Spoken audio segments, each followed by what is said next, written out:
चलिए, आपका physical chemistry का आज सेकेंड लास्ट टॉपिक है केमिकल काइनेटिक्स। पिछले टर्म पे हमने बता दिया था कि आप केमिकल काइनेटिक्स पढ़े रहिएगा, उसका न्यूमेरिकल होगा। तो आइए एक एक क्वेश्चन करके देखते चलें। आइए देखिए पहला question. If the rate constant for a first order reaction is k, the time required for completion of 99% of reaction is given by. तो बेटा के और 99% रिएक्शन को कंप्लीट होने में जो टाइम लगता है उसके बीच में हमें रिलेशन एग्जाम में एग्जामिनर पूछा हुआ है। तो यहाँ पे सबसे पहले ये ढंग से देख लीजिए, 99% दिया हुआ है। एग्जामिनर ने 99.9%, ये आपका नहीं दिया हुआ है। एक बेटा रिलेशन होता है टी, 99.9% को कंप्लीट होने में लगा हुआ जो टाइम होता है वो होता है 10 इंटू टी हाफ।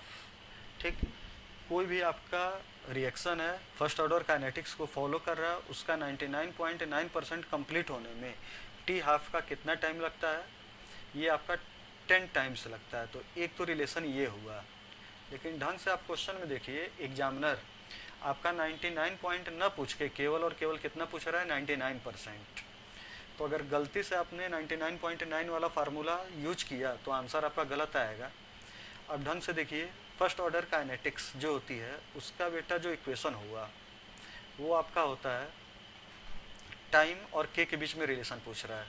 तो टाइम इक्वल टू होता है 2.303 अपॉन टी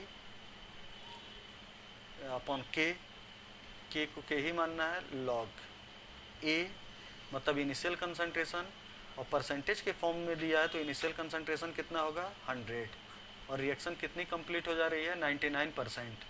99% रिएक्शन आपकी कंप्लीट हो जा रही है। इसका मतलब जो बचा हुआ है वो कितना है, 1%। तो नीचे 1 होगा, ये आपका बेटा 10 की पावर 2 हुआ। तो यहाँ से आप सॉल्व करो तो ये हो गया टाइम इक्वल टू 2.303 बाई के लॉग 10 की पावर 2। आप सॉल्व कीजिए तो ये 2 यहाँ पे आ गया, आगे आ गया, लॉग 10 की वैल्यू 1 हो गई। आपका जो आंसर होगा वो होगा 2.303 बाई के इंटू 2। आप इसको सॉल्व कर लीजिए तो जो आपका आंसर जाएगा वो कौन सा हो जाएगा, डी। आइए अगले क्वेश्चन पे, क्वेश्चन नंबर सेकेंड। एग्जामिनर कह रहा है कि for the chemical reaction N2 + 3H2 gives 2 ammonia, the correct option is. Examiner ने बेटा आपका एक केमिकल रिएक्शन दिया हुआ है और उसका रेट लॉ जो इक्वेशन होता है, रेट की जो इक्वेशन होती है वो अलग अलग ऑप्शन में दिया है और पूछ रहा है कि कौन सा सही ऑप्शन होगा। तो आपका दिया हुआ है कि 3dH2/dt, गलत है, 1/3dH2/dt होगा।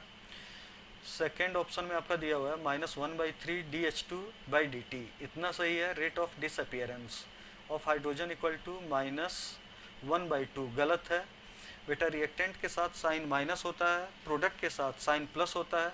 माइनस का मतलब होता है कि समय के साथ रिएक्टेंट की कंसंट्रेशन डिक्रीज हो रही है, प्लस का मतलब होता है कि समय के साथ प्रोडक्ट की कंसंट्रेशन क्या हो रही है, इंक्रीज हो रही है। तो सेकेंड ऑप्शन भी नहीं होगा। अब आप आइए थर्ड ऑप्शन में, -dN2/dt इक्वल टू 2, ये भी आपका गलत है। फोर्थ ऑप्शन में आइए, -dN2/dt equal to half d ammonia by dt। तो आपका आंसर जो होगा वो कौन सा सही हो गया, second. Question number third question में कह रहा है examiner, A first order reaction has rate constant of 2.303 into 10 की पावर -3 सेकेंड। रेट कांस्टेंट की वैल्यू, के की वैल्यू इतना दिया हुआ है और किस ऑर्डर की काइनेटिक्स फॉलो कर रहा है, फर्स्ट ऑर्डर काइनेटिक्स को फॉलो कर रहा है। अगर ऑर्डर न भी दिया रहता तो आप यूनिट देख के पकड़ लेते कि ये फर्स्ट ऑर्डर काइनेटिक्स को फॉलो कर रहा है। The time required for 40 gram of this reactant to reduce to 10 gram. आइए सिंपल क्वेश्चन है आपका।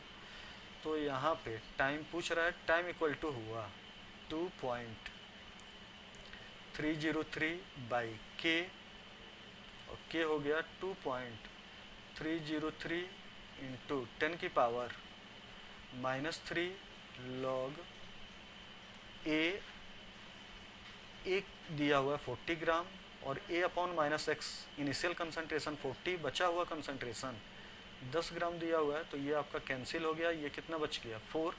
4 का मतलब आप लिख सकते हैं 2 की पावर 2। अब यहाँ पे सॉल्व कीजिए तो टाइम इक्वल टू हो गया ये 2.303, ये कैंसिल हो जाएगा, ये 2 पीछे आ जाएगा तो 2/10 की पावर -3। और बेटा log 2, और log 2 की वैल्यू कितनी हो जाएगी 0.3010।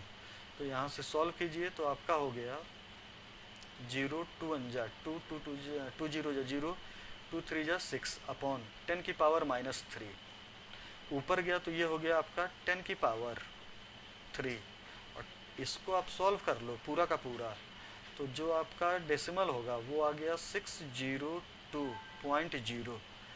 तो आपका ये पावर लगा देना है 19, तो आंसर हो गया 602। अब आप आइए अगले क्वेश्चन पे, क्वेश्चन नंबर 3।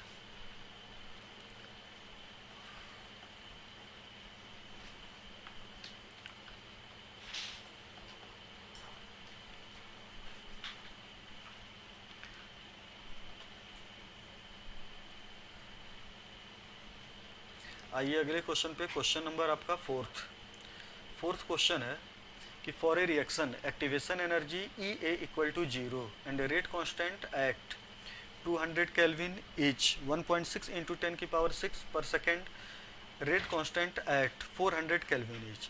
तो दो अलग अलग टेम्परेचर दिया हुआ है। एक टेम्परेचर पे बेटा आपका रेट कांस्टेंट दिया हुआ है और दूसरे टेम्परेचर पे आपका रेट कांस्टेंट पूछ रहा है और दिया हुआ है कि एक्टिवेशन एनर्जी कितनी होगी 0। तो आपको मालूम है कि दो अलग अलग टेम्परेचर पे दो रेट कांस्टेंट के बीच में रिलेशन होता है log K2/K1 equal to EA/2.303, ये R। फिर आपका होता है ब्रैकेट में 1/T1 माइनस 1/T2। ये आपका इक्वेशन हुआ। अब यहाँ पे आप सॉल्व कीजिए तो देखिए कि इन्होंने दिया हुआ है कि एक्टिवेशन एनर्जी कितनी है 0। तो एक्टिवेशन एनर्जी आप 0 कीजिए तो ये पूरा का पूरा जो टर्म होगा ये आपका 0 हो जाएगा।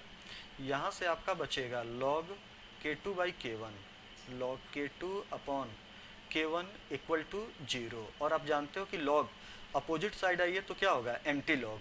log 1 की वैल्यू कितनी होती है 0, तो एंटी लॉग 0 की वैल्यू कितनी हो जाएगी 1। तो यहाँ से आपका कैलकुलेशन हो जाएगा K2/K1 इक्वल टू 1। फिर यहाँ से आपका हो जाएगा K2 इक्वल टू K1। तो एक्टिवेशन एनर्जी अगर बेटा 0 हो तो दो अलग अलग टेम्परेचर, भले ही टेम्परेचर इंक्रीज हो डिक्रीज हो, एक्टिवेशन एनर्जी रेट कांस्टेंट में कोई भी चेंज नहीं होता है। K2 इक्वल टू आंसर क्या आएगा K1 आएगा। तो आपका आंसर जो 200 केल्विन पे है वही आंसर क्या हो जाएगा 400 केल्विन पे। तो आंसर आपका हो गया 1.6 इंटू 10 की पावर 6 पर सेकेंड, आपका बी। आइए अगले क्वेश्चन पे, क्वेश्चन नंबर 5 दे रहा है the correct difference between first and second order reaction is that. पहले और दूसरे ऑर्डर में सही डिफरेंस पूछ रहा है, क्या होगा। पहला स्टेटमेंट पढ़िए, the rate of A first order reaction does not depend on reactant concentration. बेटा ये आपका गलत स्टेटमेंट है, गलत स्टेटमेंट है, ये स्टेटमेंट गलत है। फर्स्ट ऑर्डर रिएक्शन की जो रेट होती है वो रिएक्टेंट के 1 मोल कंसंट्रेशन के क्या होती है डायरेक्टली प्रोपोर्शनल, तो ये आपका गलत है। आइए दूसरे में, the half life of first order reaction does not depend on A0, बात सही है। जो फर्स्ट ऑर्डर रिएक्शन होती है उसकी half life time initial concentration से क्या होती है independent. The half life of second order reaction does not depends on A0, ये बात बेटा गलत है। Half life first order reaction के लिए भले ही इनिशियल कंसंट्रेशन से इंडिपेंडेंट हो लेकिन सेकेंड ऑर्डर रिएक्शन के लिए आपकी डिपेंडेंट होती है, तो ये भी आपका स्टेटमेंट गलत है। आइए अगले पे, a first order reaction can be catalysed, a second order reaction can not be catalysed, ये पूरा का पूरा बेटा स्टेटमेंट गलत है। फर्स्ट ऑर्डर रिएक्शन हो, सेकेंड ऑर्डर रिएक्शन हो, किसी भी ऑर्डर की रिएक्शन हो उसकी कैटालिसिस हो सकती है, कैटेलाइज्ड हो सकता है। आगे आइए, the rate of A first order reaction does not depend on the rate of a first order reaction does not नहीं है does depend on reactant concentration. The rate of second order reaction does not depend on reactant concentration. आपका दे रहा है कि the rate of first order reaction does depends on reactant concentration. The rate of second order reaction does not depend on reactant concentration. फिर से एक बार पढ़ लीजिए कहाँ पे गलती हो रही है. The rate of first order reaction does not depend on reactant concentration, गलत बात है. The half life of first order reaction does not depend on A not. The half life of second order reaction does depends on A naught. ये बात सही है. ये आपका second वाला जो स्टेटमेंट है ये पूरा का पूरा आपका सही है. फर्स्ट ऑर्डर रिएक्शन के लिए हाफ लाइफ जो होती है वो इनिशियल कंसंट्रेशन से इंडिपेंडेंट होती है, लेकिन zero order, second order, third order के लिए जो हाफ लाइफ होती है वो इनिशियल कंसंट्रेशन पे क्या करती है, डिपेंड करती है. तो बी आपका सही स्टेटमेंट होगा. ए, सी और डी ये आपके गलत होंगे. आइए अगला क्वेश्चन, क्वेश्चन नंबर 6 पूछ रहा है कि when initial concentration of reactant is double the half life period of A zero order reaction is. Zero order reaction is, examiner पूछ रहा है कि when initial concentration of a reactant is double the half life period of A half life period of A zero order reaction is. तो ये देखिए zero order reaction में होता है k equal to A naught minus A by t half. T half, तो यहाँ से बेटा जो टी हाफ होगा वो हो गया आपका ए नॉट, और हाफ टाइम लाइम के बाद आधा रिएक्टेंट प्रोडक्ट में चेंज हो जाएगा, हाफ आपका बचेगा. तो ये हो गया ए नॉट बाई 2 अपॉन के. यहाँ से आप सॉल्व करो तो टी हाफ इक्वल टू हो गया ए नॉट बाई 2 के. तो ये देखिए ये आपका when initial concentration of a reactant is double the half life period of a zero order reaction is. when initial concentration of reactant is double, तो यहाँ पे आपका हो गया, ये आप हटा दीजिए, यहाँ पे एक दूसरा और फार्मूला यूज कीजिए, इससे नहीं आएगा. ये एक और फार्मूला आपका हो गया यहाँ पे. तो ये आपका हो गया R इक्वल टू होता है के ए की पावर n, और n ऑर्डर ऑफ रिएक्शन होता है, और n पे आप क्या कर दीजिए, जीरो कर दीजिए. तो a की पावर जीरो ऑर्डर जीरो हो गया, तो ये हो गया 1. तो r इक्वल टू हो गया k. ये हमारे पास रिलेशन निकल के आई. एग्जामिनर क्वेश्चन पूछ रहा है कि when initial concentration of reactant is double half life period of A zero order reaction is. तो वो रिमेंस क्या हो जाएगा, अनचेंज. आइए अगले क्वेश्चन में, क्वेश्चन नंबर 7. क्वेश्चन नंबर 7 में देखिए तो एग्जामिनर कह रहा है कि mechanism of A hypothetical reaction. एक हाइपोथेटिकल रिएक्शन है, काल्पनिक रिएक्शन है, x2 plus y2 gives 2xy, और उसकी बेटा एग्जामिनर ने मैकेनिज्म दी है, और मैकेनिज्म दे के पूछ रहा है कि जो रिएक्शन है, जो हाइपोथेटिकल रिएक्शन है, उसकी ओवरऑल ऑर्डर क्या होगी. अब आपको मालूम है कि ऑर्डर क्या होता है. रेट लॉ इक्वेशन में जो रिएक्टेंट का पावर होता है उन पावर के सम को क्या कहा जाता है, ऑर्डर. अब देखिए कहीं भी मल्टीपल स्टेप की रिएक्शन हो, पूरी मैकेनिज्म दी हो, तो उस रिएक्शन की जो रेट लिखी जाती है वो आपकी बेटा लिखी जाती है स्लोएस्ट स्टेप के द्वारा. तो यहाँ पे देखिए आपका स्लोएस्ट स्टेप ये हो गया. इस क्वेश्चन में गलती ये है कि ये देखो, ये आपको कर देना है, ये है ना, ये था ओरिजिनल पेपर में, और ये आपका बेटा रिवर्सिबल का डायग्राम था. तो यहाँ पे आप सॉल्व करो तो रेट लॉ इक्वेशन आप लिखिए. तो रेट लॉ इक्वेशन लिखोगे तो R स्लोएस्ट स्टेप के अकॉर्डिंग इक्वल टू K, फिर आपका हो जाएगा X, और फिर आपका हो जाएगा Y2. ये आपका हो गया. तो X हो गया, और ये आपका क्या हो गया, Y2. अब यहाँ से R equal to K X, और ये आपका हो गया Y2. अब देखो ढंग से आप रिएक्शन देखिए. तो बेटा जो हाइपोथेटिकल रिएक्शन है उसमें रिएक्टेंट X2 के फॉर्म में है, Y2 के फॉर्म में है. किस फॉर्म में नहीं है, x के फॉर्म में। तो हमें किसी भी इस x को किस में चेंज करना है, x2 में। तो उसके लिए आप बचे हुए दो इक्वेशन, पहला और तीसरा, इन दोनों में से सोचिए कि किसकी हेल्प लेंगे तो x x2 में कन्वर्ट हो जाएगा। तो आप देखिए कि पहले इक्वेशन का हम हेल्प लें तो यहाँ पे पहले इक्वेशन का हेल्प लें तो equilibrium constant Kc equal to हो जाएगा x, फिर आपका हो जाएगा x अपॉन ये हो गया x2 का कंसंट्रेशन। अब यहाँ से ये x स्क्वायर हो गया, तो ये देखिए ये x स्क्वायर इक्वल टू हो गया Kc और ये हो गया इनटू x2। अब यहाँ से x इक्वल टू हो गया Kc की पावर हाफ और x2 की पावर हाफ। अब यहाँ से हमें x की वैल्यू मिल गई, उस x की वैल्यू को यहाँ पे हम पुट कर दें तो ये देखिए r इक्वल टू k, फिर आपका x की जगह पे आप x की वैल्यू पुट कीजिए तो ये हो गया Kc की पावर हाफ और हो गया x2 की पावर हाफ, फिर हो गया y2। फाइनली आप आइए सॉल्व कीजिए तो ये देखिए ये भी कांस्टेंट है, ये भी कांस्टेंट है, दो कांस्टेंट मल्टीप्लाइड हुए तो एक नया कांस्टेंट मिला, उसको हमने कह दिया k। फिर ये आपका हो गया x2 की पावर हाफ और ये हो गया y2।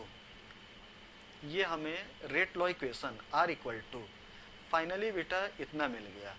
अब यहाँ पे जो रिएक्टेंट है उनके पावर का सम आप चेक करो तो यहाँ पे हाफ है और यहाँ पे क्या है 1, इन दोनों को ऐड कर दीजिए तो 1 और हाफ को आप ऐड करोगे तो 3/2 मतलब 1.5, ये आपका आंसर हो जाएगा। आइए अगले क्वेश्चन में, क्वेश्चन नंबर 8। क्वेश्चन नंबर 8 में आपका आ रहा है a first order reaction has specific reaction rate. Specific reaction rate का बेटा मतलब होता है रेट कांस्टेंट। तो रेट कांस्टेंट दिया हुआ है k इक्वल टू 10 की पावर -2 सेकेंड इनवर्स, ये आपका दिया हुआ है। फिर एग्जामिनर पूछ रहा है कि how much time will it take for 20 gram of reactant to reduce to 5 gram. फिर सिंपल क्वेश्चन है आपका, रेट लॉ इक्वेशन लिखिए, सॉरी इक्वेशन लिखिए फर्स्ट ऑर्डर की, इंटीग्रेटेड रेट लॉ इक्वेशन लिखिए। तो यहाँ पे आपका इक्वेशन हो जाएगा, टाइम पूछ रहा है तो टाइम इक्वल टू हो गया 2.303 अपॉन k की वैल्यू है 10 की पावर -2 लॉग a का मतलब इनिशियल कंसंट्रेशन है 20 ग्राम, 20 अपॉन लेफ्ट कंसंट्रेशन 5 ग्राम ये दिया हुआ है, 5 4 जा 20, 4 का मतलब 2 की पावर 2, सॉल्व करो तो ये 2 इधर आ गया तो यहाँ से हो गया 2.303 इंटू 2 इंटू लॉग 2 की वैल्यू होगी 0.3010 अपॉन 10 की पावर -2 अपॉन 10 की पावर -2। आप इसको सॉल्व कर लीजिए तो आपका जो भी आंसर होगा वो आपका आ जाएगा। आइए अगले क्वेश्चन पे, क्वेश्चन नंबर 9th क्वेश्चन ढंग से सुनिए, आपका थ्योरेटिकल है। क्या पूछ रहा है तो एग्जामिनर कह रहा है कि the decomposition of phosphine on tungsten at low pressure, ढंग से देखिए, at low pressure is first order reaction, this is because. अब ढंग से थ्योरी सुन लीजिए। होता क्या है कि जैसे कोई भी गैस मेटेलिक सरफेस पे डिपॉजिट होती है तो दो कंडीशन होता है, एक होता है लो प्रेशर और दूसरा होता है हाई प्रेशर। हाई प्रेशर में क्या होता है कि वो पूरी की पूरी सरफेस को, जो गैस होती है वो मेटल की पूरी सरफेस को बेटा कवर कर लेती है, इसलिए ऑर्डर ऑफ रिएक्शन कितना हो जाता है 0। जबकि लो प्रेशर होता है तो आपकी पूरी सरफेस कवर नहीं होती है, पार्शियल कवर होती है और वहाँ पे ऑर्डर ऑफ रिएक्शन क्या हो जाता है फर्स्ट। तो यहाँ पे होगा it is because the rate is proportional to surface coverage, यही आपका बेटा आंसर हो गया। अगर पूरा सरफेस कवर हो जाता तो आंसर क्या हो जाता 0 ऑर्डर रिएक्शन, लेकिन लो प्रेशर है, पार्शियल सरफेस कवर होगी, ऑर्डर ऑफ रिएक्शन क्या हो जाएगी फर्स्ट। आइए अगले क्वेश्चन में 10th, एग्जामिनर कह रहा है कि the rate of first order reaction is, first order reaction का रेट दिया हुआ है, टाइम दिया हुआ है 10 सेकेंड, फिर एक और रेट दिया हुआ है, दो रेट दिया हुआ है 0.03 और टाइम कितना दिया हुआ है 20 second. Half life period of the reaction is, first order reaction है, दो अलग अलग रेट दिया हुआ है, एक रेट ये है एक रेट ये है। पहला रेट जब टाइम 10 सेकेंड लग रहा है, दूसरा रेट जब टाइम 20 सेकेंड लग रहा है, और ऑर्डर ऑफ रिएक्शन पूछ रहा है, sorry half life period of reaction पूछ रहा है। तो आप जानते हो कि फर्स्ट ऑर्डर रिएक्शन में टी हाफ जो होता है या हाफ लाइफ टाइम जो होती है टी हाफ, फार्मूला होता है 0.693 अपॉन के, है ना। अब अगर बेटा ये के मिल जाए तो हमारा न्यूमेरिकल क्या हो जाएगा, सॉल्व हो जाएगा। अब के मिलेगा कैसे, तो एनसीईआरटी में एक इक्वेशन उन्होंने डिराइव किया हुआ है केमिकल काइनेटिक्स में, और वो इक्वेशन कब डिराइव किया है, जब दो अलग अलग टाइम इंटरवल पे दो रेट मिले तो रेट कांस्टेंट के इक्वल टू होता है 2.303 upon T2 minus T1, T2 minus T1, T2 यहाँ पे हो गया 20 फाइनल टाइम, और T1 आपका जो हो गया वो हो गया 10 लॉग। अब देखिए initial concentration upon final concentration, तो बेटा इनिशियल और फाइनल कंसंट्रेशन रखना है, फाइनल और इनिशियल कंसंट्रेशन रखना है। अब देखो कंसंट्रेशन तो दिया नहीं हुआ है, तो हम क्या करेंगे कि हमें मालूम है कि रेट R इक्वल टू होता है K और A, मतलब रेट जो होता है वो डायरेक्टली प्रोपोर्शनल होता है A। तो जो आपका बेटा ये कंसंट्रेशन है उसकी जगह पे हम क्या रख दें, रेट। तो पहली रेट है आपका 0.04 और दूसरी रेट आपकी क्या है 0.03।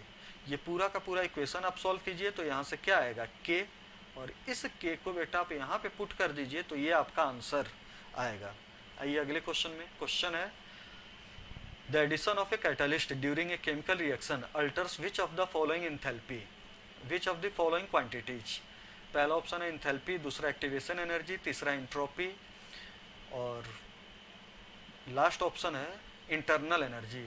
कई बार बोला जा चुका है, आपको मालूम होना चाहिए कि कैटलिस्ट जो होता है वो किसी भी रिएक्शन की एनर्जी, एनर्जेटिक्स में कोई भी चेंज नहीं लाता है। किसी भी रिएक्शन में हम कैटलिस्ट को ऐड करें वो रिएक्शन की एनर्जेटिक्स में, थर्मोडायनेमिक्स में किसी भी टाइप का चेंज नहीं लाता है। वो केवल और केवल या तो एक्टिवेशन एनर्जी को डिक्रीज करता है या एक्टिवेशन एनर्जी को इंक्रीज करता है, जिससे रेट ऑफ रिएक्शन भी क्या होता है, चेंज होता है। तो यहाँ पे आंसर क्या होगा, बी।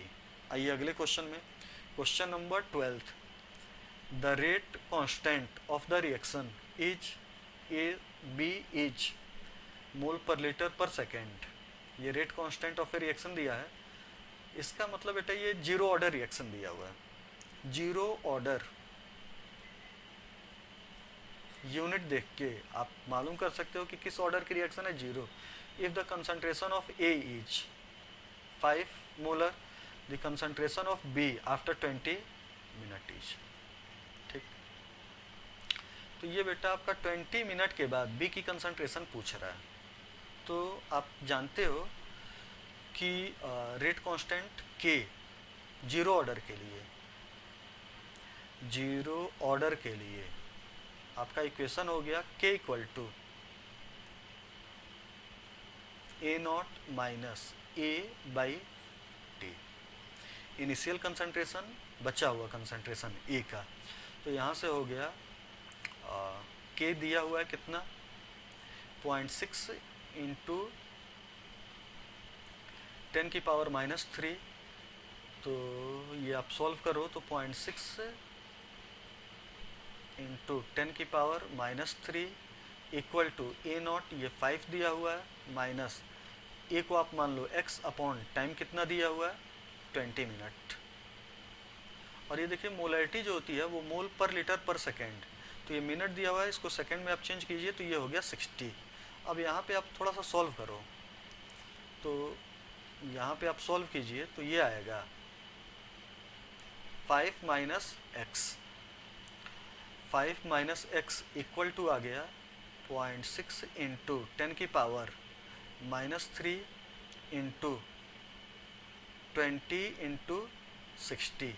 ये बेटा आपका कैंसिल हो गया, ये पॉइंट, ये हो गया आपका 72 720 अपॉन 10 की पावर -3, 10 की पावर -3। ये यहाँ पे आप सॉल्व कीजिए तो ये हो गया 10 की पावर -3। फर्दर आप सॉल्व करो तो ये हो गया 0.72। अब देखिए ये आपका इनिशियल कंसंट्रेशन था और ये बचा हुआ कंसंट्रेशन। तो बेटा इनिशियल कंसंट्रेशन और बचे हुए कंसंट्रेशन इसका जो डिफरेंस होगा वो गया कहाँ, तो वही तो बेटा प्रोडक्ट में चेंज होगा। और जो प्रोडक्ट में चेंज हो रहा है वो क्या है आपका बी, मतलब बी का जो कंसंट्रेशन होगा 20 मिनट के बाद ये आपका क्या आ जाएगा 0.72। तो आंसर जो होगा वो क्या हो गया 0.72। आइए अगले क्वेश्चन में। क्वेश्चन है आपका the activation energy of a reaction can be determined from the slope of which of the following graph. पूछ रहा है कि एक्टिवेशन एनर्जी कैसे निकाली जाएगी। तो आप जानते हो कि एक्टिवेशन एनर्जी के लिए आरएनएस इक्वेशन होता है। आरएनएस इक्वेशन होता है के इक्वल टू ए ई की power minus E A upon R T. दोनों साइड बेटा इसका लॉगरिथम लीजिए एल एन के फॉर्म में। तो आपका आ गया l n k equal to l n A minus E A upon R T. अब हमें एक्टिवेशन एनर्जी निकालना हो तो ग्राफ हमें जो प्लॉट करनी होगी वो एल एन एक्स और 1/t के बीच में ये ग्राफ हमें प्लॉट करनी होगी। ये आपका होता है y equal to m x, ये बेटा हो गया x, ये आपका ई ए अपॉन आर ये स्लोप हो गया और ये क्या हो गया इंटरसेप्ट c। तो हमें ग्राफ की जो प्लॉटिंग करनी होगी वो एल एन के और 1/t के बीच में। तो एल एन के और 1/t के बीच में आंसर हो गया पहला। आइए अगले क्वेश्चन में। एग्जामिनर कह रहा है कि when initial concentration of a reactant is doubled in a reaction its half life period is not affected the order of reaction is. ठीक, ये देखो टी हाफ और इनिशियल कंसंट्रेशन में रिलेशन होता है t half directly proportional to 1 minus n. N का मतलब होता है ऑर्डर ऑफ रिएक्शन, ये आपका होता है। तो ये देखिए यहाँ पे आप 1 रखोगे तो 1 माइनस 1 जीरो होगा, मतलब टी हाफ जो होगा फर्स्ट ऑर्डर रिएक्शन के लिए ये इनिशियल कंसंट्रेशन से क्या होगा इंडिपेंडेंट। तो आपका जो आंसर होगा वो कौन सा हो गया फर्स्ट ऑर्डर। अगले क्वेश्चन पे आइए। Question number 15। एग्जामिनर पूछ रहा है कि what is the activation energy for a reaction if it's rate doubles when the temperature raised from. तो ये देखिए एग्जामिनर यहाँ पे बेटा रेट कह रहा है, लेकिन रेट और एक्टिवेशन एनर्जी में कोई रिलेशन नहीं होता है, रेट और रेट कांस्टेंट में रिलेशन होता है। तो जब भी इस टाइप का क्वेश्चन आए आप डायरेक्टली रेट कांस्टेंट की जगह पे क्या रख दिया करो, रेट का रख दिया करो। तो आपका आंसर हो गया लॉग, आपको मालूम है इक्वेशन होता है log K two upon K one equal to 2.303 R log K two upon K one equal to 2.303 R, फिर ब्रैकेट में होता है 1 upon T one minus 1 upon, यहाँ पे बेटा log K two upon K one equal to होता है E A upon 2.303 R 1 upon T one minus 1 upon T to.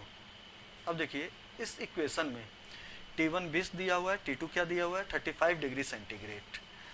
मतलब यहाँ पे आपको केल्विन के फॉर्म में रखना है, 20 डिग्री सेंटीग्रेड को केल्विन में चेंज करके रखिए। T2 की जगह पे आप 35 डिग्री सेंटीग्रेड केल्विन में चेंज करके रखिए। ये आपका हो गया। एग्जामिनर एक्टिवेशन एनर्जी ये आपसे पूछ रहा है और K2 अपॉन K1 ये टोटल जो है ये कितना दिया हुआ है 2 दिया हुआ है। तो यहाँ से सारी चीज़ें पुट कीजिए, आर की वैल्यू भी पुट कीजिए जूल पर मोल पर केल्विन में, तो आपकी एक्टिवेशन एनर्जी आप निकल आएगी। आइए अगले क्वेश्चन में। Question number 16। ढंग से क्वेश्चन पढ़ो। For a reaction between A and B the order with respect to A is 2 and order with respect to B is 3। The concentration of both A and B are doubled. The rate will be increases by a factor. अब देखो examiner कह रहा है कि हमारे पास दो reactant हैं, हमारे पास दो रिएक्टेंट हैं A और B, इन दोनों की आपस में रिएक्शन हो रही है। तो ये बेटा आप जो इक्वेशन बनाते हैं वो छोड़िए, डायरेक्ट तो सॉल्व कीजिए। एग्जामिनर कह रहा है कि reaction between order with respect to A is 2 A के रेस्पेक्ट में ऑर्डर कितना है 2 और बी के रेस्पेक्ट में ऑर्डर कितना है 3, है ना। अब एग्जामिनर कह रहा है कि ए और बी दोनों की कंसंट्रेशन को क्या कर दिया गया, डबल। तो नया रेट क्या होगा, तो ये देखो एक का कंसंट्रेशन डबल होगा तो 2 की पावर 2, तो ए के रेस्पेक्ट में जो रेट बढ़ेगा वो कितने टाइम्स बढ़ गया, 4 इंटू, है ना। बी का कंसंट्रेशन डबल किया तो ये हो जाएगा 2 की पावर 3, तो 2 की पावर 3 मतलब 2 2 जा 4 2 जा 8। टोटल जो आपकी रेट इंक्रीज होगी वो कितनी हो जाएगी, 32 टाइम्स। तो आंसर हो गया सी। अगले क्वेश्चन पे आइए, क्वेश्चन नंबर 17। ये देखिए एग्जामिनर कह रहा है कि reaction is 50% completed in 2 hours and 75% completed in 4 hours. The order of reaction is, examiner कह रहा है कि एक रिएक्शन का 50% कंप्लीट होने में, मान लो 100 है तो 100 से 50 होने में समय, है ना, आपका जो है वो लग रहा है कितना, 2 घंटा। और फिर आपका कह रहा है कि रिएक्शन को 50% कंप्लीट नहीं 75% कंप्लीट कर देना है, मतलब 25 केवल बचे। तो यहाँ पे टोटल टाइम कितना लग रहा है, 4 घंटा। तो ये देखिए 100 से 50 होने में समय कितना लग रहा है, 2 घंटा, और 50 से 25 होने में टाइम कितना लग रहा है, 4 घंटा। मतलब 100 से 25 होने में टाइम 4 घंटा लग रहा है, लेकिन 50 से 25 होने में टाइम कितना लग रहा है, 2 घंटा। टोटल टाइम ये 4 घंटा लग रहा है। 50 से 25 होने में टाइम कितना लग रहा है, 2 घंटा। फिर से देखो इनिशियल रिएक्टेंट 2 है तब भी हाफ लाइफ कितना है, 2, और इनिशियल रिएक्टेंट 50 है तब भी हाफ लाइफ कितना है, 2। मतलब रिएक्टेंट की कंसंट्रेशन घटे बढ़े कुछ भी हो, हाफ लाइफ टाइम चेंज नहीं हो रहा है। इसका मतलब ऑर्डर ऑफ रिएक्शन क्या हो गई आपकी, फर्स्ट। आइए अगले क्वेश्चन में, क्वेश्चन नंबर 18। इसमें आइए तो आपका दिया हुआ है कि in a reaction A plus B gives product rate is double when the concentration of B is double. A plus B gives product, rate is double when the concentration of B is double. Rate is double when the concentration of B is double. Rate increases by a factor of 8 when the concentration of both reactant A and B are double. तो ये देखो A की concentration को हम double कर दे रहे हैं तो रेट कितने टाइम्स हो जा रही है, 2। ये हम डबल कर रहे हैं। अब A प्लस बी की कंसंट्रेशन को हम एक साथ डबल कर रहे हैं तो जो रेट है वो कितने टाइम्स बढ़ जा रही है, 8 टाइम्स, है ना। तो बेटा रेट लॉ इक्वेशन क्या होगा, अब ढंग से सुनो, पहले ए के बारे में सोचिए। आप ए की कंसंट्रेशन को डबल कर रहे हो तो रेट भी क्या हो रहा है, डबल। मतलब जितना आप रिएक्टेंट की कंसंट्रेशन बढ़ा रहे हो उतना ही रेट बढ़ा रही है। तो इसका मतलब ए के रेस्पेक्ट में ऑर्डर ऑफ रिएक्शन क्या हो गया, 1। अब यहाँ पे सुनिए, हमें क्लियर कट मालूम है कि बेटा ए के रेस्पेक्ट में ऑर्डर ऑफ रिएक्शन क्या है, 1 है, तो ये छोड़ दीजिए। और ए के रेस्पेक्ट में ए प्लस बी दोनों डबल कर रहे हो तो रेट 8 टाइम्स बढ़ा रही है, और सिंगल ए को डबल कर रहे हो तो रेट कितनी टाइम्स बढ़ा रही है, 2 टाइम्स। मतलब स्पेसिफाइड करो आप, तो बेटा 8 को 2 से डिवाइड करो तो आप कह सकते हो कि बी के रेस्पेक्ट में रेट, बी की कंसंट्रेशन को डबल किया जा रहा है तो रेट कितनी बढ़ रही है, 4 टाइम्स। तो ये देखिए बी की कंसंट्रेशन को डबल कर रहे हैं तो रेट कितने टाइम्स बढ़ रहा है, 4। मतलब ऑर्डर ऑफ रिएक्शन क्या हो गया, 2। तो आपका जो आंसर हो गया वो हो गया R इक्वल टू के ए बी स्क्वायर, या बी की पावर 2। आइए अगले क्वेश्चन पे, क्वेश्चन नंबर 19। एग्जामिनर कह रहा है कि in a zero order reaction for every 10 degree centigrade rise of temperature the rate is double if the temperature is increased from 10 degree centigrade to 100 degree centigrade rate of reaction will become। Examiner कह रहा है कि एक zero order reaction है, इसमें जब भी हम टेम्परेचर 10 डिग्री सेंटीग्रेड इंक्रीज करते हैं तो रेट क्या हो जाती है, डबल। अब एग्जामिनर पूछ रहा है कि अगर हमने टेम्परेचर को 10 डिग्री सेंटीग्रेड से बढ़ा के 100 डिग्री सेंटीग्रेड कर दिया तो रेट ऑफ रिएक्शन कितनी बढ़ जाएगी। तो आप देखिए इसमें एक तरीका, सिंपली इक्वेशन के द्वारा ना जाइए, सबसे अच्छा तरीका होता है कि आप जहाँ से लेके जहाँ तक टेम्परेचर बढ़ा रहा है उसको 10-10 के इंटरवल में लिखिए। तो ये देखिए 10, फिर आपका 20, फिर आपका 30, 30 से 40, 40 से 50, 60, 70, 80, 90 और 100। हर 10 डिग्री के इंक्रीजमेंट पे, 10 डिग्री के इंक्रीजमेंट पे रेट कितनी बढ़ रही है? 2 टाइम्स। तो यहाँ भी 2 टाइम्स बढ़ा, 2 टाइम्स, 2 टाइम्स, 2 टाइम्स, 2 टाइम्स बढ़ा, 2 टाइम्स बढ़ा, 2 टाइम्स बढ़ा, 2 टाइम्स बढ़ा, 2 टाइम्स बढ़ा। अब आप सबको आपस में ये 2 टाइम्स को मल्टीप्लाइड कर दीजिए तो 2 2 जा 4, 2 जा 8, 2 जा 16, 2 जा 32, 32 जा 64, 64 2 जा 128, 128 256 और 256 इंटू 2, तो आंसर क्या हो जाएगा? 512। आइए अगले क्वेश्चन पे, क्वेश्चन नंबर 20। एक्टिवेशन एनर्जी, दो अलग अलग रेट कांस्टेंट दिया है, दो अलग अलग टेम्परेचर पे दिया हुआ है और उनके बीच में रिलेशन पूछ रहा है। आपको मालूम है रिलेशन होता है ln K2/K1 equal to EA upon R 1/T1 minus 1/T2। तो ln K2/K1 equal to EA/R 1/T1 minus 1/T2। Theoretical आपका क्वेश्चन था, फार्मूला बेस्ड था। अगले क्वेश्चन पे आइए।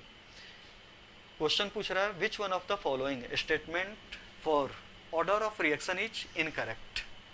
तो 4 स्टेटमेंट दिया हुआ है और कह रहा है कि कौन सी बात गलत है। Order can be determined only experimentally, सही है। ऑर्डर केवल और केवल एक्सपेरिमेंटल कैलकुलेशन होता है। अगला, order is not influence by stoichiometric coefficient of reactant. ठीक, इसको अभी छोड़ दीजिए, अगले ऑप्शन पे आइए। Order of a reaction is sum of powers to the concentration term of reactant to express rate of reaction, सही बात है।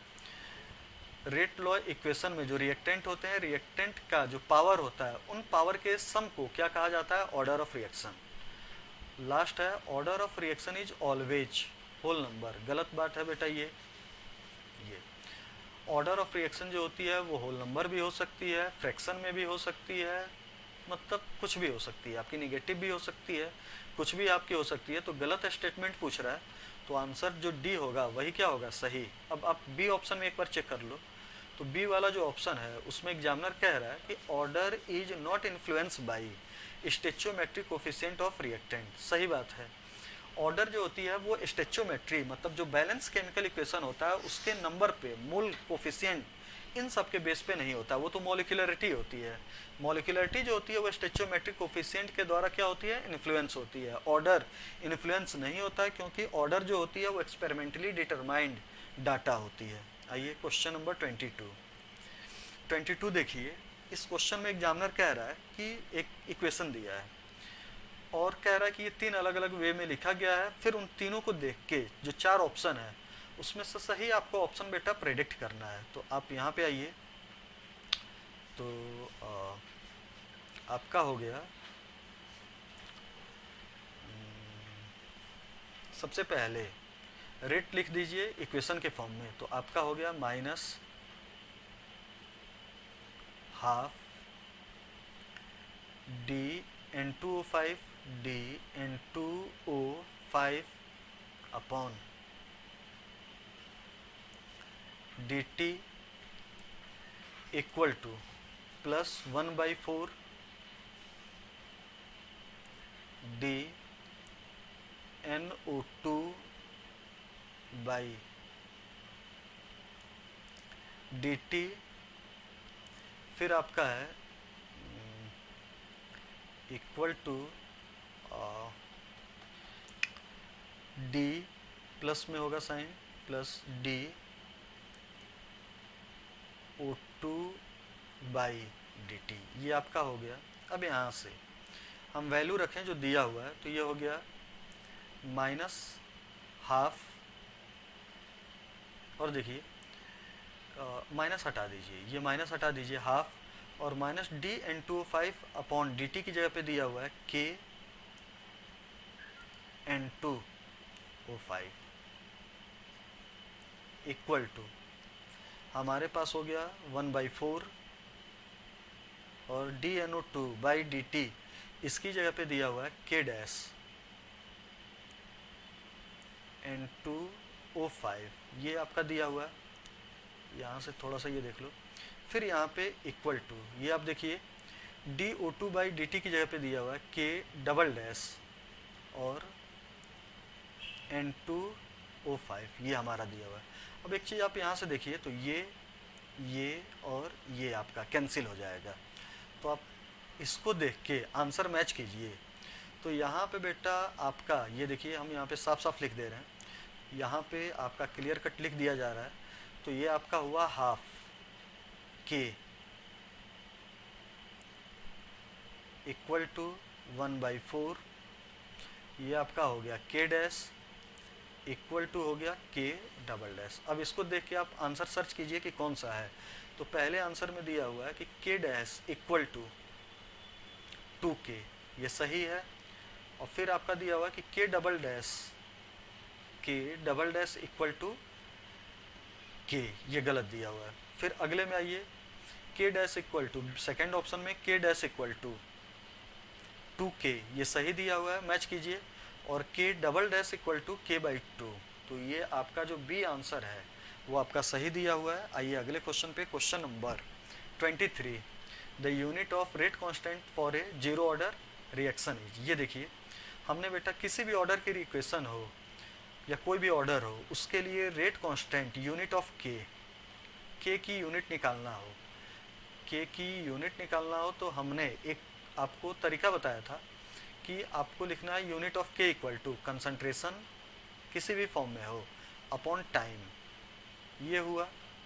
फिर ये आपका जो हुआ ये 1 माइनस n, n का मतलब होता है ऑर्डर ऑफ रिएक्शन। तो अब जीरो ऑर्डर के लिए पूछ रहा है, तो यहाँ पे आप जीरो रख दीजिए, तो 1 माइनस जीरो 1 हो गया। मतलब जीरो ऑर्डर इक्वेशन के लिए K की यूनिट जो होगी वो कंसंट्रेशन पर यूनिट टाइम होगी, और कंसंट्रेशन अगर मोलैरिटी के फॉर्म में है तो आपकी यूनिट हो गई मोल पर लीटर और टाइम पर सेकेंड, तो आंसर ए। अगला क्वेश्चन, क्वेश्चन नंबर 24, आइए, the half life of a particle in a certain enzyme catalysed reaction is 138 second, the time required for the concentration of particle to fall from 1.28 milligram per litre टू 0.04 milligram per litre. Examiner कह रहा है कि एक half life दिया हुआ है enzyme catalysed reaction की। आपको मालूम होना चाहिए कि enzyme catalysed reaction first order kinetics को क्या करता है, फॉलो करता है। तो फर्स्ट ऑर्डर काइनेटिक्स की एक रिएक्शन के लिए उसका half life time T half 138 second दिया हुआ है। फिर एग्जामिनर पूछ रहा है कि उसी रिएक्शन में इनिशियल कंसंट्रेशन 1.28 को 1.0 मिलीग्राम पर लीटर होने में कितना टाइम लगेगा। तो आइए जो पूछ रहा है वो हम इक्वेशन लिख दें। तो टाइम मान लीजिए लगा आपका T equal to 2.303 by K log initial concentration 1.28, बचा हुआ कंसंट्रेशन 0.04, पॉइंट यहाँ से हटाइए, पॉइंट यहाँ से हटाइए, 4 3 जा 12, 4 2 जा 8, ये हो गया 32। अब यहाँ पे देखिए, अगर हमें K मिल जाए तो हमारा न्यूमेरिकल सॉल्व हो जाएगा। अब जानते हो कि एग्जामिनर ने सेम रिएक्शन के लिए हाफ लाइफ टाइम दिया हुआ है, तो आपका इक्वेशन हो गया 2.303 अपॉन K आप जानते हो कि फर्स्ट ऑर्डर इक्वेशन में जो हाफ लाइफ टाइम होता है, जो K होता है, उसके बीच में रिलेशन होती है 0.693 अपॉन टी हाफ, और टी हाफ कितना दिया हुआ है 138 सेकेंड। और यहाँ पे देखिए ये हो गया लॉग और 2 की पावर 32 को लिख सकते हो 2 की पावर 5 ये बेटा यहाँ पे आ गया। अब लॉग 2 ये 0.3 हुआ, 0.3 इंटू 2.303, इसको आप आपस में मल्टीप्लाइड कीजिएगा तो ये 0.693 आएगा, तो ये भी आपका कैंसिल हो गया। अब जो आपका आंसर हुआ वो हो गया 138 इंटू 5, तो आंसर आ जाएगा 8 5 जा 40, 5 3 जा 15 और 4 19, 690 सेकेंड। तो आंसर जो होगा वो कौन सा हो गया, सी। आइए अगले क्वेश्चन पे, क्वेश्चन नंबर 25। क्वेश्चन नंबर 25 में एग्जामिनर कह रहा है कि for the reaction N2O5 gas 2NO2 gas plus half O2 gas, the value of rate of disappearance of N2O5 is given as 6.25 into 10 की power -3 mole per litre per second. The rate of formation of NO2 and O2 is given by, तो सबसे पहले हम बेटा इसका rate लिख लें जो रिएक्शन है, तो रिएक्शन का रेट हो गया minus D N2O5 upon D T equal to, plus में होगा half D NO2 by D T equal to आपका हो जाएगा, यहाँ पे हाफ O2 दिया हुआ है तो आप इसको कीजिए तो ये हो गया plus 2 D O2 by D T. अब यहाँ से हमें क्या पूछ रहा है कि the value of rate of disappearance of N2O5, rate of disappearance of N2O5 दिया हुआ है, मतलब ये हमें वैल्यू ये पूरी की पूरी ये वैल्यू दी हुई है, rate of disappearance of N2O5 और the rate of formation of NO2 और O2, ठीक दिया है, और पूछ रहा है ये DNO2 बाई dt ये पूछ रहा है, और DO2 बाई dt ये केवल इतना पूछ रहा है। 2 को आप बाहर रखिए, ये कोफिशिएंट भी आप कंसिडर करोगे तो रेट होगा, कोफिशिएंट हटा दीजिए तो या तो रेट ऑफ फॉर्मेशन होगा या रेट ऑफ डिसअपियरेंस होगा। अब बेटा DNO2 बाई dt, तो इन दोनों को आप आपस में मैच कर दो, तो यहाँ पे हो गया DNO2 by dt equal to हो जाएगा 2 इंटू DN2O5 बाई dt, तो 2 इंटू 6.25 इंटू 10 की पावर माइनस 3, और आप पहले और लास्ट वाले को आपस में रिलेट कर दीजिए तो आपका आ गया DO2 by dt equal to, ये 2 यहाँ पे आ गया तो आपका हो गया हाफ, और ये हो गया DN2O5 बाई dt 6.25 इंटू 10 की पावर माइनस 3। आप इसको सॉल्व कर लीजिए, आपका आंसर आ जाएगा। आइए अगले क्वेश्चन एग्जामिनर कह रहा है कि during the kinetic study of reaction, ये आपका दिया हुआ है ए का कंसंट्रेशन अलग अलग कंडीशन में दिया हुआ है, 1 2 3 4 4 एक्सपेरिमेंट हो रहा है, चारों अलग अलग एक्सपेरिमेंट में ए का कंसंट्रेशन, बी का कंसंट्रेशन और रेट दिया हुआ है, और पूछ रहा है कि रेट लॉ इक्वेशन क्या होगा। तो अब सुनिए, अगर हमें ए के रेस्पेक्ट में ऑर्डर और बी के रेस्पेक्ट में ऑर्डर मिल जाए तो न्यूमेरिकल हमारा क्या हो जाएगा, सॉल्व। तो जैसे बेटा ढंग से इस क्वेश्चन में देखो, आप सारी चीज़ छोड़िए, केवल इसमें देखिए ए का हमें ऑर्डर निकालना है कि ये ए का ऑर्डर क्या होगा। तो आपको कुछ नहीं करना है, जो 4 एक्सपेरिमेंट ये दिए हुए हैं या किसी भी क्वेश्चन में जो भी एक्सपेरिमेंट दिया हो तो ए का निकालना है, तो ए में ना चेक कीजिए, किस में चेक कीजिए, बी। तो बेटा बी में जाइए, बी में कोई 2 एक्सपेरिमेंट ऐसा चेक कीजिए जिसमें कंसंट्रेशन सेम हो, कांस्टेंट हो, तो ये आ गया आपका पहला और चौथा एक्सपेरिमेंट। अब इसके रेस्पेक्ट में आप यहाँ पे जाइए और यहाँ पे जाइए, ये जाइए पहले और चौथे में जाइए, ठीक, और उसी के रेस्पेक्ट में ऑर्डर जो रेट दिया हुआ है वो आप सोचिए। तो ये देखिए पहले और चौथे एक्सपेरिमेंट को आप ढंग से सोचिए, तो आपका कंसंट्रेशन ए का कितने टाइम्स बढ़ रहा है, 4। ए का कंसंट्रेशन कितने टाइम्स बढ़ा, 4। ए का कंसंट्रेशन 4 टाइम्स बढ़ा, तो रेट जो है वो भी कितने टाइम्स बढ़ रही है, 4। जितना ए का कंसंट्रेशन बढ़ा रहे हो उतना ही रेट बढ़ रहा है। ए का कंसंट्रेशन 4 टाइम्स बढ़ाया है तो रेट भी कितना बढ़ा, 4 टाइम्स, मतलब जितना कंसंट्रेशन बढ़ाया उतना ही रेट बढ़ा, तो ऑर्डर ऑफ रिएक्शन जो होगी वो क्या हो जाएगी, 1। तो ए के रेस्पेक्ट में ऑर्डर ऑफ रिएक्शन 1 आ गई। अब बी के रेस्पेक्ट में हमें ऑर्डर ऑफ रिएक्शन निकालना है कि बी के रेस्पेक्ट में ऑर्डर ऑफ रिएक्शन कितना होगा। तो आप ए में कोई 2 एक्सपेरिमेंट ऐसा देखिए जिसमें बेटा कंसंट्रेशन कांस्टेंट रहे, तो आपका आ गया सेकंड और थर्ड। अब इस सेकंड और थर्ड के रेस्पेक्ट में आप यहाँ पे जाइए बी में, सेकंड में और थर्ड के बारे में सोचिए, कंसंट्रेशन सेकंड एक्सपेरिमेंट और थर्ड एक्सपेरिमेंट में बी के कंसंट्रेशन के बारे में सोचिए, और सेकंड थर्ड में रेट के बारे में ये आप सोचिए। तो ये देखो ढंग से देखिए, तो बी का कंसंट्रेशन सेकंड थर्ड एक्सपेरिमेंट में 2 टाइम्स बढ़ा तो रेट 4 टाइम्स बढ़ी, ये कंसंट्रेशन 2 टाइम्स बढ़ा तो रेट कितने टाइम्स बढ़ी, 4 टाइम्स। कंसंट्रेशन को डबल किया, रेट 4 टाइम्स हुई, तो ऑर्डर ऑफ रिएक्शन कितना हो गया, 2 हो गया। तो आंसर हो जाएगा रेट इक्वल टू के ए बी स्क्वायर। आंसर आपका कौन सा हो गया? फोर्थ। आंसर आपका कौन सा हो गया? फोर्थ। आइए अगले क्वेश्चन में, क्वेश्चन नंबर 26। ढंग से देखिए क्वेश्चन नंबर 26 में, 27th में, question number 27th, the rate of reaction 2NO plus Cl2 gives 2NOCl is given by the rate equation.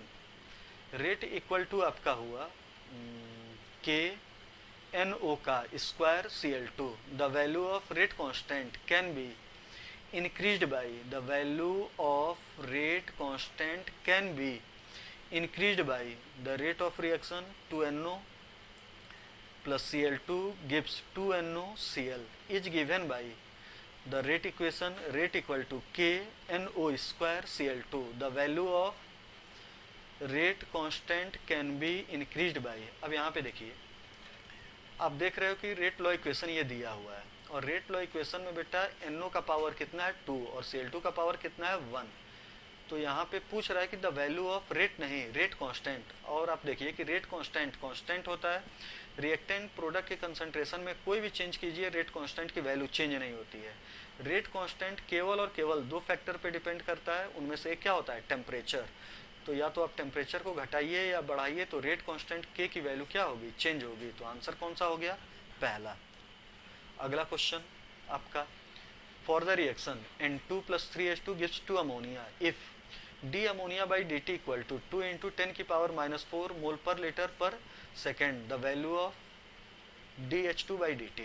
तो सबसे पहले देखिए ये दिया है और इसके बारे में पूछ रहा है, तो इन दोनों के रेस्पेक्ट में आप रेट लिख लीजिए।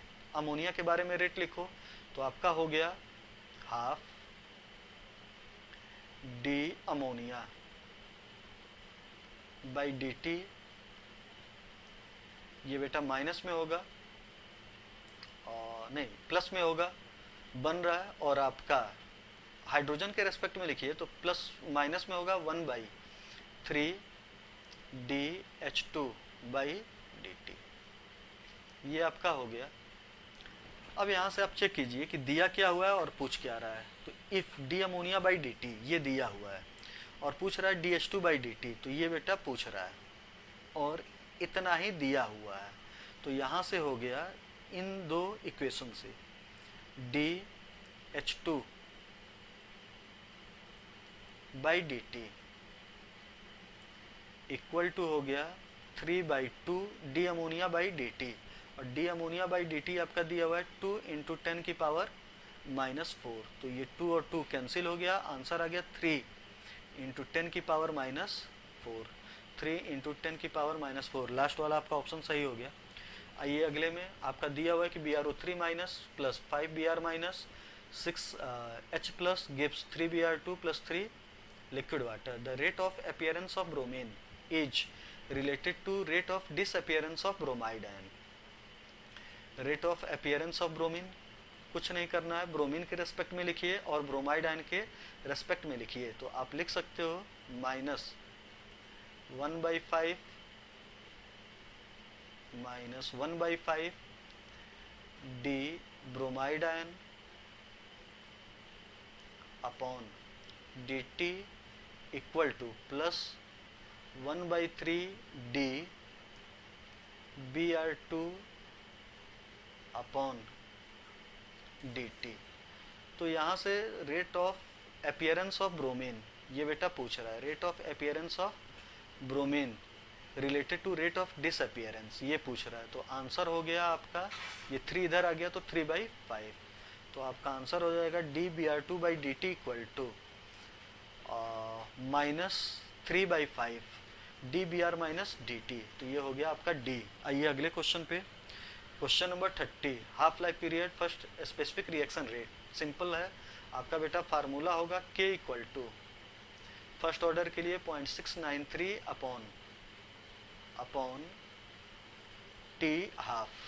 आइए अगले क्वेश्चन में, क्वेश्चन नंबर 31 दिया हुआ है कि for the reaction A plus B gives product it is observe that for the reaction A plus B gives product it is observed that on doubling the initial concentration of A only the rate of reaction is also double. मतलब ए के respect में जितना आप concentration बढ़ा रहे हो उतना ही rate बढ़ रहा है, तो ए के रेस्पेक्ट में ऑर्डर ऑफ रिएक्शन क्या हो गया 1। On doubling the initial concentration of both A and B the rate is change by a factor of 8। तो ए के रेस्पेक्ट में रेट 2 गुना बढ़ चुका है और ए प्लस बी दोनों का मिला के 8 बढ़ा रहा है, तो बी के रेस्पेक्ट में रेट केवल और केवल कितना बढ़ा रहा है 4 टाइम्स। इसका मतलब हुआ कि बी की कंसंट्रेशन को आप डबल कर रहे हो तो रेट कितना टाइम्स बढ़ रहा है 4 टाइम्स। तो बी के रेस्पेक्ट में जो ऑर्डर ऑफ रिएक्शन हुआ वो कितना हो गया 2।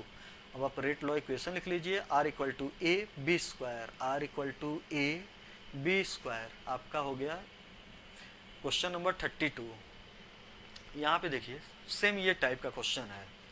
ये आपका बेटा अलग अलग रिएक्टेंट प्रोडक्ट हैं, उनकी कंसंट्रेशन दिया हुआ है, रेट दिया हुआ है और रेट लॉ इक्वेशन पूछ रहा है। तो मान लो इसमें करना क्या है कि हम Br2 के रेस्पेक्ट में, Br2 के रेस्पेक्ट में हमें ऑर्डर निकालना है।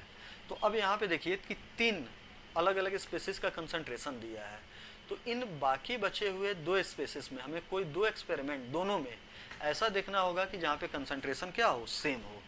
तो यहाँ पे देखिए पहला दूसरा ये आपस में सेम है, यहाँ भी पहले दूसरे में सेम है। अब पहले दूसरा ये सेम है तो इसके रेस्पेक्ट में आप ब्रोमीन के पहले दूसरे एक्सपेरिमेंट में जाइए, तो ये पहला दूसरा ढंग से देखिए, पहले से दूसरे में जाने पे कंसंट्रेशन ट्वाइस हो रहा है, डबल हो रहा है। अब रेट को तो आप देखिए तो कंसंट्रेशन डबल हो रहा है, लेकिन पहले और दूसरे एक्सपेरिमेंट का रेट देखिए तो रेट क्या है सेम। मतलब कंसंट्रेशन तो आप बढ़ा रहे हो लेकिन रेट में कोई भी चेंज नहीं हो रहा है। मतलब Br2 के रेस्पेक्ट में ऑर्डर ऑफ रिएक्शन क्या है 0। तो सबसे पहले हमारे पास जितने भी आंसर हैं उनमें ये आप तुरंत बाहर निकाल लीजिए कि किस में ब्रोमीन नहीं दिया हुआ है रेट लॉ इक्वेशन में, तो केवल और केवल किस में नहीं दिया हुआ है सी। इसका मतलब यही आपका आंसर होगा। आइए अगला question, question number 33। Question number 33, rate constant K1 K2 for 2 different reaction दिया हुआ है, ये दिया हुआ है और पूछ रहा है कि वो temperature, the temperature at which K1 equal to K2। तो अब ये देखिए कि 2 अलग अलग K1 K2 दिया हुआ है और पूछ रहा है कि वो कौन सा टेम्परेचर होगा जिसपे K1 इक्वल टू क्या होगा K2। इक्वेशन देखिए उसमें खुद टेम्परेचर है, T है, T चेंज नहीं है, तो वही T हमें निकालना है। तो K1 K2 को हम बराबर कर दें, तो यहाँ पे हमने K1 K2 को बराबर कर दिया, तो ये हो गया 10 की पावर 16 e की पावर माइनस 2000 बाई, ढंग से सॉल्यूशन देखिएगा, इक्वल टू ये हो गया आपका 10 की पावर 15, ये हो गया e की पावर माइनस 1000 बाई टी। अब ये बेटा हम सॉल्व करें तो ये और ये कैंसिल हुआ, यहाँ पे 10 बचेगा, तो ये हो गया 10 e की power minus 2000 by T equal to हो गया e की पावर माइनस 1000 बाई टी। अब यहाँ पे सॉल्व करो तो 10 इक्वल टू हुआ e की power minus 2000 by T upon e की पावर माइनस 1000 बाई टी। यहाँ पे आइए फर्दर आप कंटिन्यू कीजिए सॉल्यूशन इधर, तो ये देखिए 10 इक्वल टू e, ये ऊपर गया तो बेटा e की पावर माइनस पहले से था 2000 बाई टी और ये पावर जो माइनस में था ऊपर गया तो ये किस में हो गया प्लस में, तो प्लस 1000 बाई टी। अब यहाँ पे इसको सॉल्व कर लो तो ये हो गया 10 इक्वल टू e की पावर माइनस टी की पावर, ये हो गया आपका माइनस 2000 और ये हो गया प्लस 1000। तो सॉल्व करो तो e की पावर आ जाएगा माइनस 1000 बाई टी। अब पूरे इक्वेशन का आप ln लीजिए, लॉग लीजिए, तो ये हो गया, ये आपका प्लस में हो गया, सॉल्व करो तो ये t हो गया, ये t1 या t, ये माइनस 2000 माइनस 1000 माइनस ये हो गया। यहाँ पे आप देखिए तो ये हो गया 10 ln लीजिए तो ln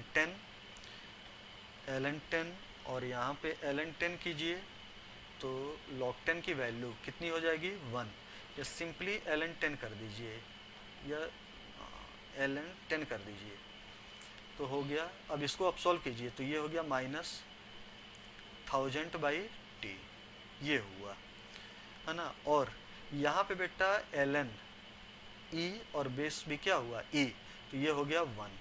अब यहाँ पे आप कर, ये 1 हो गया, इसको आप चेंज करो तो ये हो जाएगा, ln को log में चेंज करो तो ये हो गया 2.303 log 10, और log 10 की वैल्यू कितनी हो गई 1, इक्वल टू ये पूरा का पूरा हो गया। तो यहाँ से आप टेम्परेचर निकालिए तो टेम्परेचर इक्वल टू आ जाएगा आपका 1000/2.303, और आंसर किस में आएगा, केल्विन। तो आपका जो आंसर होगा वो कौन सा हो गया, बी। आइए अगले क्वेश्चन में। क्वेश्चन आपका कह रहा है कि if 60% of A first order reaction was completed in 60 minute, 50% of same reaction, सबसे बड़ी बात है कि बेटा सेम रिएक्शन के बारे में बात कर रहा है और 50% के बारे में पूछ रहा है। तो हम क्या करें कि जो पूछ रहा है वो लिख दें, तो 50% का पूछ रहा है, तो ये देखिए हमने लिखा log k, या k इक्वल टू, log नहीं आएगा, k इक्वल टू 2.303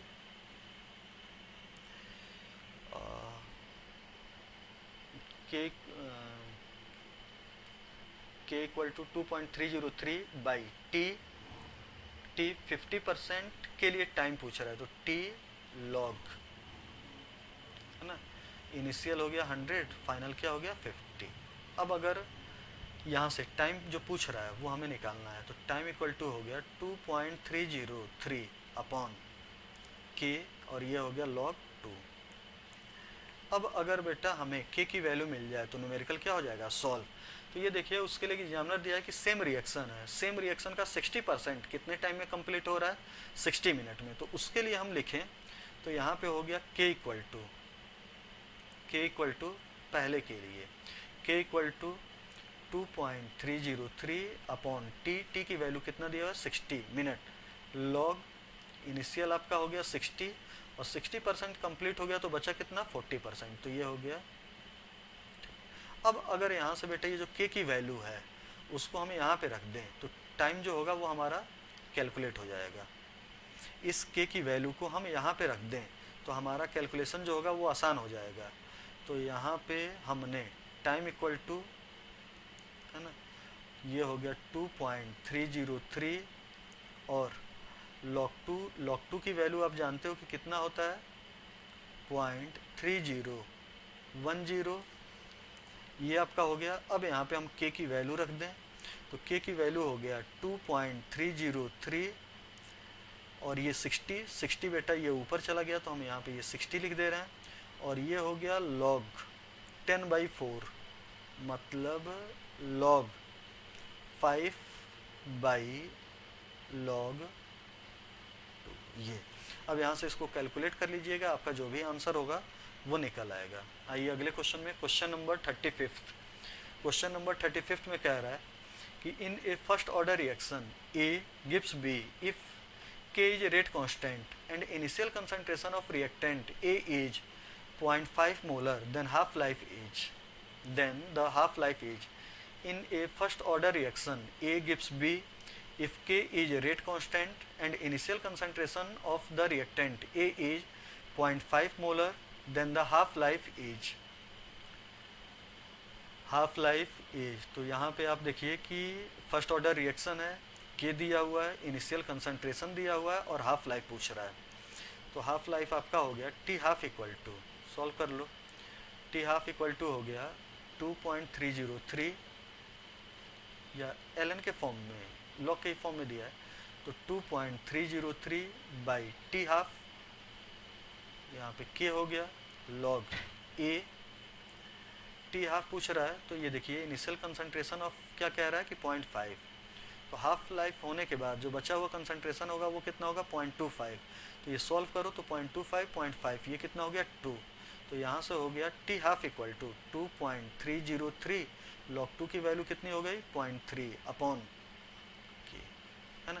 तो ये देखिए आपका आंसर जो होगा वो यहाँ पे मैच कीजिए, तो आंसर बेटा ये आगे फर्दर सॉल्व नहीं किया था, ln के फॉर्म में दिया है तो ln करोगे तो 2.303 हट गया और बेटा ln 2 तो ये 0.3 हट गया अपॉन K। आइए अगले क्वेश्चन पे, क्वेश्चन नंबर 36 क्वेश्चन है आपका, the reaction of hydrogen and iodine monochloride is given as H2 plus 2ICl gives 2HCl plus I2. The reaction is of first order with respect to H2 and ICl. Following mechanism were proposed. Mechanism A, H2 plus 2ICl gives 2HCl plus I2. Mechanism B, H2 plus ICl gas gives HCl gas plus HI gas. ये आपकी slowest step है. HI plus ICL fastest step. Which of the given information about the reaction? Examiner कह रहा है कि the reaction is of first order with respect to H2 and ICl. दोनों के respect में जो ऑर्डर ऑफ रिएक्शन है वो क्या है? एक. अब देखिए ऑर्डर ऑफ रिएक्शन जो होती है वो स्लोएस्ट स्टेप के द्वारा डिटरमाइन होती है, और स्लोएस्ट स्टेप में आप देखिए तो H2 का यहाँ पे 1 है और ICl का भी क्या है 1, मतलब H2 के रेस्पेक्ट में ऑर्डर जो है वो 1 है, ICl के रेस्पेक्ट में भी ऑर्डर 1 है. तो जो मैकेनिज्म ए होगी वो गलत होगी, केवल और केवल मैकेनिज्म बी क्या होगी? आपकी सही होगी. तो आंसर कौन सा चला गया? डी. आइए अगले पे आपका, consider the reaction N2 plus 3H2 gives 2 ammonia. The equality relationship between D ammonia and minus DH2 is. ये आप अपने से सॉल्व कीजिए, कई बार आपका हो चुका है आज ही. Question number 38. For the reaction 2A plus B gives 3C plus D. Which of the following does not express the reaction rate? तो रिएक्शन रेट ए के रेस्पेक्ट में होगा minus half D upon D T, minus half D upon D T, ये आपका सही है. B के respect में होगा minus D B by D T, ये भी आपका सही है. डी के रेस्पेक्ट में होगा minus D by D T, ये भी आपका सही है. सी के रेस्पेक्ट में होगा plus 1/3 D C by D T, जबकि यहाँ पे क्या दिया हुआ है? माइनस. तो देखिए सी प्रोडक्ट है और प्रोडक्ट समय के साथ इंक्रीज होता है तो साइन क्या होना चाहिए? प्लस, जबकि यहाँ पे साइन क्या है? माइनस. तो आंसर जो बी है ये आपका does not express reaction rate, गलत है. आइए अगले क्वेश्चन में, क्वेश्चन नंबर 39 कह रहा है कि the rate of reaction between two reactant A and B decreases by a factor of 4 if the concentration of reactant B is double. The order of reaction with respect to reactant B is. अब देखो examiner कह रहा है कि अगर concentration को double कर दिया गया, कंसंट्रेशन को डबल कर दिया गया तो रेट 4 गुना बढ़ा नहीं, 4 गुना क्या हो गया? घट गया. तो बेटा रेट घट रहा है, कंसंट्रेशन को बढ़ाइए, रेट डिक्रीज हो रहा है, इसका मतलब ऑर्डर ऑफ रिएक्शन क्या हो गया? माइनस में, प्लस में नहीं होगा. पहली बात, अगर कंसंट्रेशन बढ़ाने पे रेट ऑफ रिएक्शन डिक्रीज हो रहा है इसका मतलब हुआ कि ऑर्डर ऑफ रिएक्शन नेगेटिव होगा. अब यहाँ पे कंसंट्रेशन को डबल कर रहे हो तो रेट 4 टाइम्स बढ़ा रहा है, मतलब ऑर्डर ऑफ रिएक्शन क्या है? 2. तो आंसर हो गया माइनस में 2. Next question, question number 40. आइए, for a first order reaction A gives B, the reaction rate at reactant concentration of 0.01 molar is found to be 2 into 10 की power minus 5 mole per liter per second. The half life period of the reaction is. The first order reaction rate at a concentration of is found to be mole per liter. Reaction rate मतलब rate constant दिया हुआ है, half life time पूछ रहा है, तो simple आपका T half equal to 0.693 upon, ये आपका हुआ. और यहाँ पे आपका दिया हुआ है कि the reaction rate at reactant concentration, rate दिया हुआ है, हमें क्या चाहिए? के चाहिए. तो बेटा के निकालने के लिए फार्मूला आपका हो जाएगा R इक्वल टू के ए, ये फार्मूला हो गया.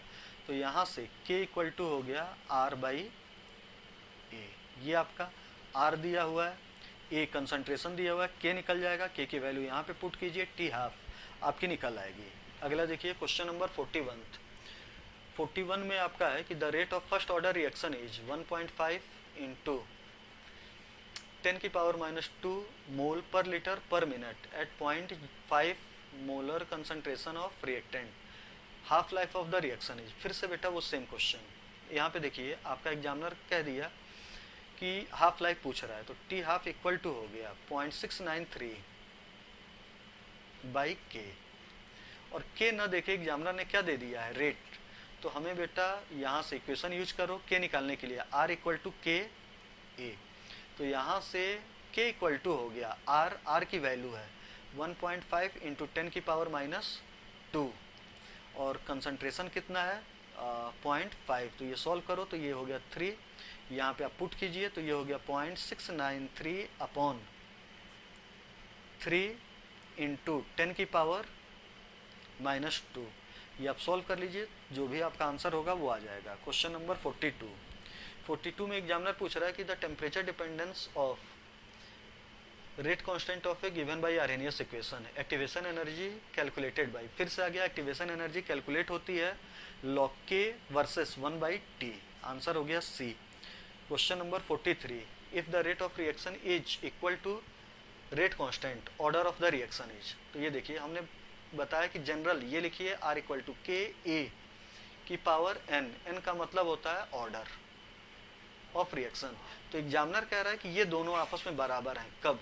तो ये दोनों आपस में बराबर कब होंगे? जब ये पूरा का पूरा कितना होगा 1, और इसको 1 होने के लिए इस n को क्या होना होगा 0। मतलब ऑर्डर ऑफ रिएक्शन अगर 0 हुई तो रेट और रेट कांस्टेंट दोनों क्या हो जाते हैं, सेम हो जाते हैं। तो यहाँ पे आपका ऑर्डर ऑफ रिएक्शन क्या चला जाएगा 0।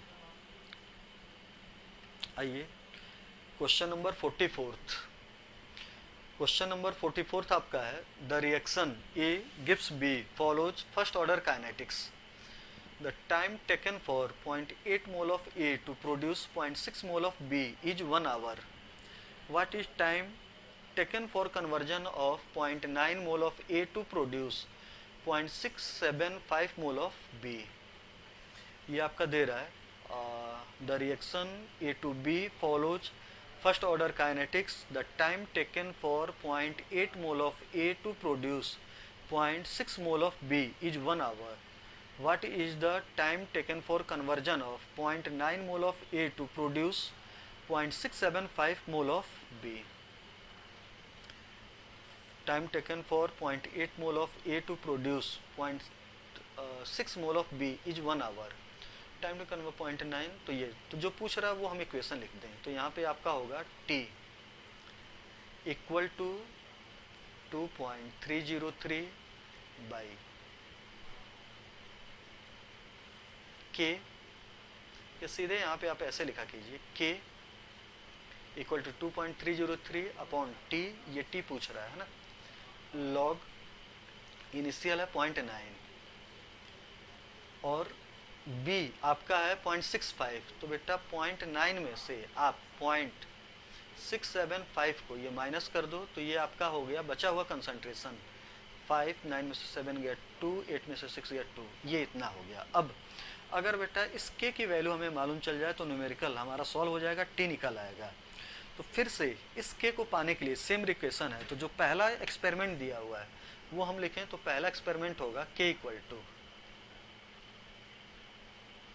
इक्वल टू हो गया 2.303 बाई टी, 1 दिया हुआ है लॉग, ये दिया हुआ है 0.8 और b है 0.6, तो बचा हुआ 0.2। ठीक, तो ये हो गया कट गया, ये हो गया 2 4 जा 2, तो k इक्वल टू हो गया 2.303 लॉग 2 का स्क्वायर। तो यहाँ से बेटा आपका टाइम इक्वल टू हो गया ये जो फाइनल 2.303 अपॉन k, और k की वैल्यू हो गई 2.303 इंटू 2 log 2, और log 2 की वैल्यू जो भी है वो आपका हो गया 0.3 log 0.9 अपॉन 0.225। इस इक्वेशन को बेटा आप सॉल्व कर लीजिए तो आपका जो आंसर होगा वो आ जाएगा। आइए अगला question, question number 45। Question number 45 में एग्जामिनर कह रहा है कि the activation energy for a simple chemical reaction A to B is EA in forward direction, the activation energy of reverse reaction is. अब देखिए एग्जामिनर इस क्वेश्चन में forward direction की एक्टिवेशन एनर्जी EA कह रहा है और बैकवर्ड डायरेक्शन की एक्टिवेशन एनर्जी के बारे में पूछ रहा है। ऑप्शन आपके सामने है, लेकिन एग्जामिनर ने इस क्वेश्चन में कहीं भी ये नहीं कहा है कि रिएक्शन एक्जोथर्मिक नेचर का है, एंडोथर्मिक नेचर का है, किस नेचर का है। तो सीधे आंसर होगा कि जो बैकवर्ड डायरेक्शन की एक्टिवेशन एनर्जी होगी वो फॉरवर्ड डायरेक्शन के बराबर भी हो सकती है, उससे ज़्यादा भी हो सकती है, कुछ भी हो सकती है ना। तो आंसर क्या चला जाएगा, सी। तो आंसर ये आपका हो गया सी। अब आपका क्वेश्चन नंबर 46, क्वेश्चन नंबर 46, तो 46 में आपका है 2A gives B plus C, it would be a zero order reaction when the rate of reaction is proportional to square of concentration of A, the rate of reaction remains same at any concentration of A, the rate remains unchanged at any concentration of B and C, the rate of reaction doubles। अब देखिए ये जो reaction है zero order kinetics को follow कर रहा है, इसका मतलब हुआ कि इस रिएक्शन में आप एक ही कंसंट्रेशन को चेंज करते रहिए, लेकिन रेट जो होगा वो कभी भी चेंज ना हो। तो आप एक ही कंसंट्रेशन को चेंज करो, रेट में किसी भी टाइप का चेंज ना आए, तो ऑर्डर ऑफ रिएक्शन क्या आ जाएगा, जीरो। तो rate of reaction proportional remains, rate of reaction same at any concentration of A. तो आंसर कौन सा चला गया आपका, बी। अब देखिए इसमें आपके टोटल बेटा 46 क्वेश्चन ये केमिकल काइनेटिक्स में आपका सॉल्व हो गया है।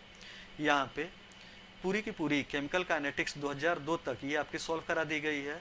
अब आपका फिजिकल में केवल और केवल एक टॉपिक बच रहा है और वो है आपका सॉल्यूशन, तो वो आपका हो जाएगा। तो पूरी की पूरी आपकी फिजिकल केमिस्ट्री भी क्या हो जाएगी, कंप्लीट हो जाएगी। तो अगला जो आपका टॉपिक होगा वो आपका क्या होगा, सॉल्यूशन।